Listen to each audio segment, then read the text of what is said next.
Hello and welcome to another video for not only Patreon members but for YouTube as well. Today we're just going to recap what was a really enjoyable night last night at the Estadio Algarve.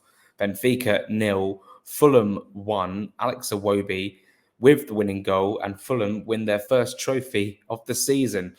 Uh, there's actually quite a lot to discuss today, but Fulham played pretty well last night for the first half, I think. Let's talk about the game as a whole. Fulham basically soaked up a bit of pressure. Benfica had a lot of the ball, and then once Fulham got the ball, they had two outlets. They had Anthony Robinson down the left and Adama Traore down the right, and even Alex Iwobi, who was combining with Robinson on the left-hand side. Fulham were electric going forward, and it was incredible to watch. It was very exhilarating. Stretched the pitch nicely, and Fulham had a lot of opportunities on the counter-attack. They won a couple of corners. Those Tom Cairney corners were dangerous. Rodrigo Muniz almost got on the end of, he did get on the end of a couple and almost scored a couple of goals. They hit the post. Fulham in the first half. Rodrigo Muniz had a header on target as well, and then he had a header wide, and also he had a chance where the ball came across the box and Iwobi should have scored. Iwobi should have scored, but he put it over the bar. But Fulham were really good value in the first half and deserved their lead. They kept Benfica quiet until the end of the first half. There was a shot from range that Leno just sort of caught, and then there was a volley at the end of the first half as well, which was well saved by Leno. We'll come on to Leno a bit more in the second half, but let's see how Fulham lined up last night. It was an interesting lineup. It was Leno, Tete at right back, centre backs Diop and Bassi, no real surprise there, and left back Robinson. It was Lukic holding midfield, Tom Cairney, and then Josh King playing as the most advanced midfielder. And on either side was Iwobi on the left, Adama on the right, and Muniz up top. Notably, no Jay Stansfield, Luke Harris, or Emil Smith-Rowe on the bench, but a certain Ryan Sessegnon was. We'll come on to him in a little bit as well. So yeah, a nicely balanced team. It was nice to see Josh King play, and of course we're less than 2 weeks away from the Man United game, and now we're starting to maybe see a lineup that's going to be similar to what Fulham might play in that first Premier League game, albeit King. A lot of people saying he doesn't look quite ready for the first team. I thought he did okay. There was some nice touches, especially early on, but he played 60 minutes, and by the end of it, he did lose the ball a couple of times in dangerous positions, and he was hooked off for Andres Pereira. But it was a really excellent 60 minutes. I was thoroughly impressed with him. I don't think he's a Premier League starter just yet, but I do think there's a player in there. People saying that he needs a loan. He can't go out on loan this season. I understand he actually can't because he's still a second-year scholar. I think we mentioned that in a previous video. So interesting. Thanks to everyone who joined in the live stream yesterday from the Stadio Algarve. We were far too early at the ground, and we had a lot of time to kill. So we chatted for an hour and a half, and there was some good back and forth. I must fix that issue I'm having with Twitter. I might have to buy a proper premium Twitter account to go live on Twitter, because that would be also a good place to stream as well as YouTube. But thank you very much for the support. For the Patreons who have subscribed over the last couple of days, thank you so much. We're still trying to build the community, and we're getting some more subscribers now as the season starts to ramp up, and we've got some really exciting stuff. Well, I've got some really exciting stuff to share with the Patreons later today, and obviously that won't be shown on YouTube. There might be a little clip of it for 25 seconds or so, but you'll have to watch the full stuff on Patreon. Of course, it's a £5 a month, $5.50 a month to subscribe. I think you get a good deal for what you're paying for. There's daily Fulham content, not only the first team, but under 21 coverage as well once the season gets underway. Incredibly exciting. And last night was personally very, very, very, very exciting and exhilarating. We'll get onto the post-match in just a minute. We'll just rattle through the game. Second half was all Benfica. They definitely had the better of the second half. The game was in poor spirits. There was too many aggressive tackles for a friendly. I was getting pretty worried about possible injuries for Fulham players, and obviously Benfica would have been the same. They wouldn't have wanted to suffer any injuries so close to the start of the season. But Fulham rode their luck at times. A shot came in, which hit both posts. Leno was beaten all ends up. Bassi had to clear off the line. Leno made 2, 3, 4 very, very good saves. And Fulham had just had like the one chance in the second half, which actually I missed in real time. I didn't actually see it happen. I think I might have been writing my report or tweeting something, but Wilson came really close with a close range header, which was well saved by the keeper. And I just didn't see it in real time. I watched the highlights back and missed it. So that was a big chance to make it 2-0. But there were 6 added minutes, which is strange for a friendly. 6 added minutes. Of course, the crowd was basically 95% Benfica, probably even more. And they were making a hell of a racket towards the referee. It was quite a intimidating atmosphere for a friendly, and I don't think it'll be like that on Monday when they play Sevilla. I feel like it will be a different sort of atmosphere, maybe a more friendly sort of atmosphere. But yeah, Fulham made some changes. On came Harrison Reed, Raul Jimenez, Harry Wilson, Pereira, Castagna, and Sessegnon, and Godot, and Pajaziti. Now, when Ryan Sessegnon came on, it was a really, really nice moment. Obviously, when he first steps onto the pitch at Craven Cottage against Leicester or at Old Trafford against Manchester United, that will be a proper moment to savour. Obviously, the very few Fulham fans who were in the ground obviously would have enjoyed that moment. It was very good to see Ryan come on and play a small part in the game. He's obviously playing at left back. He came on for Anthony Robinson, and that was very interesting to see. And hopefully we see more of him over the next 2 games against Sevilla and Hoffenheim. And yeah, I thought the game was fun to watch. It was good to see Fulham play. I haven't seen them play since Luton, of course, in the flesh.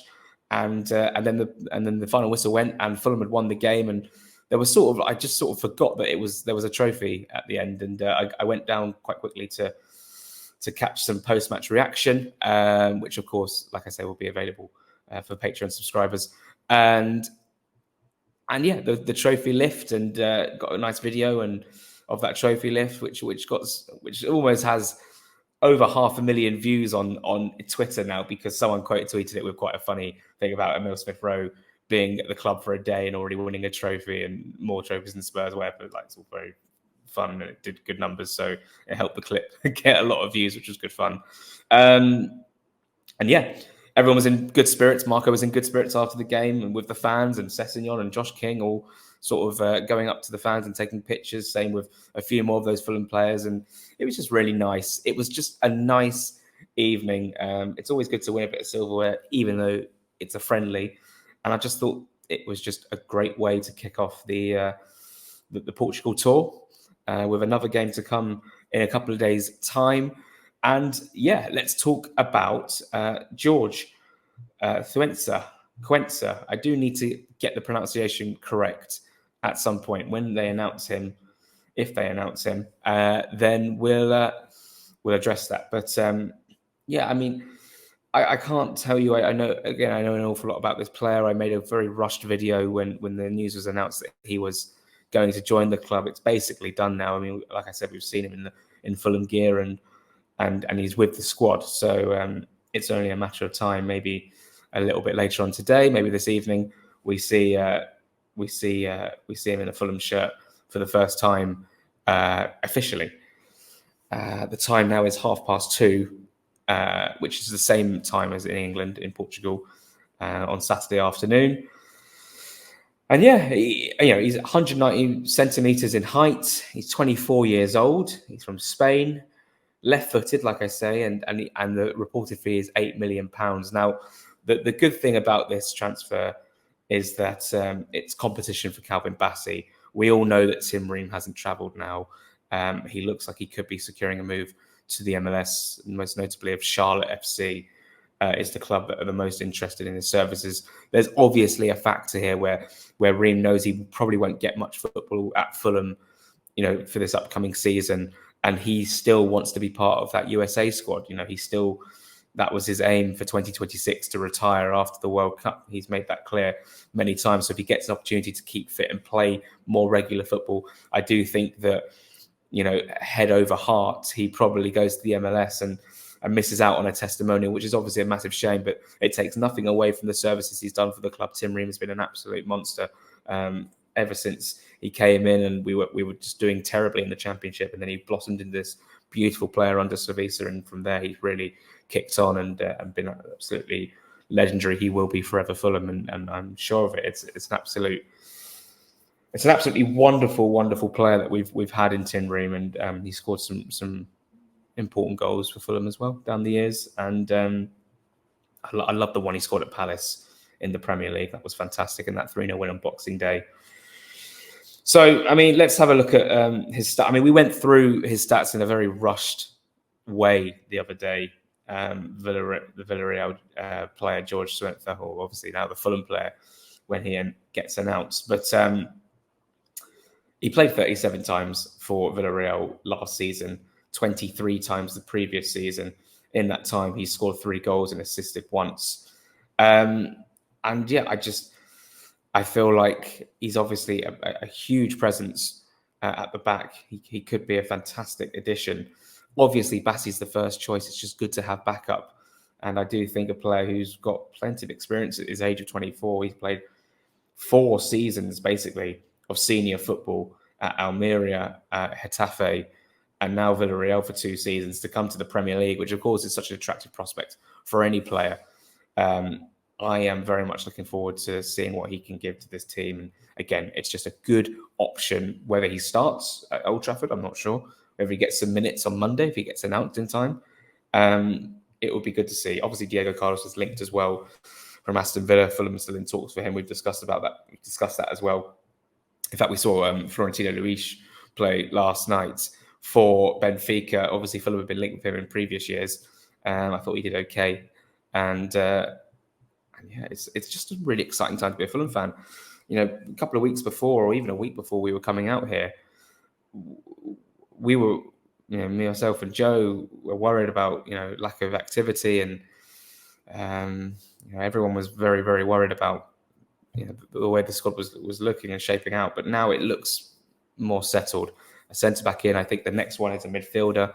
Like I say, this Andre thing is just going on and on and on. McTominay, there was a bid a couple of days ago, so we'll hear maybe more about that in the coming days. So to recap, last night was really fun, really good, great access, and extremely grateful for the opportunity to do that sort of thing, and can't wait to do it a couple more times before the start of the season as well. And yeah, the support on the channel has been really good. The support on the Patreon is growing ever more. And the smiles on my face, because, you know, doing this sort of thing is the dream. I know I said it on the stream yesterday, if anyone watched that. I was getting quite soppy about the whole thing. But yeah, it's, you know, it was hard to sleep last night. The adrenaline was still pumping, and yeah, it was a fun experience, and I'm really excited to share the rest of what I got from last night a little bit later on with those Patreon subscribers. If you do want to see that, the link is in my Twitter bio. It's at the top of my YouTube homepage as well to subscribe. I can't put it in the description for some reason. It doesn't hyperlink, which is irritating. I'll have to try and figure that one out for future videos. But yeah, so far so good. Fulham, 3 wins out of 3 for pre-season. You know, if you think about it, they've scored 11 goals, conceded 1 just to Watford, and that was when we were 6-0 up. 4-0 over QPR, 1-0 over Benfica, 6-1 over Watford. And, you know, we're looking in good shape. You know, if you look at other Premier League teams at the moment and their pre-seasons, you know, maybe a week ago or 2 weeks ago, you might have said Fulham are, you know, one of those that could be in trouble. But the signing of Emile Smith-Rowe has really changed things, hasn't it? For sure. And I think that, you know, you look at teams like Brentford and Brighton, who just sold Pascal Gross. Brentford have got, you know, an injury with their main striker who they just signed. They haven't made any other signings this summer. Ivan Toney still, you know, probably looking to leave the club as well. It's not as rosy on the other side of West London. So we'll see what happens. Thanks so much for watching on YouTube and on Patreon as well. Like I say, you know where all the links are now. I've told you more than enough times. Really appreciate the support. It's been fantastic. And we will see you for another video very, very soon. I would imagine we will probably do a video when Cuenca is announced. And we'll go over the details of his contract and, well, not details of his deal and how long he's sort of joined for, and then we'll assess it from there. And then there'll be more stuff to come on Monday from the game against Sevilla. Of course, that will be exclusively for Patreon members only, but you'll see a couple of clips on Twitter and on YouTube, of course. Thanks so much for watching. Thanks so much for being here, and enjoy your weekend. Thank you so much for watching.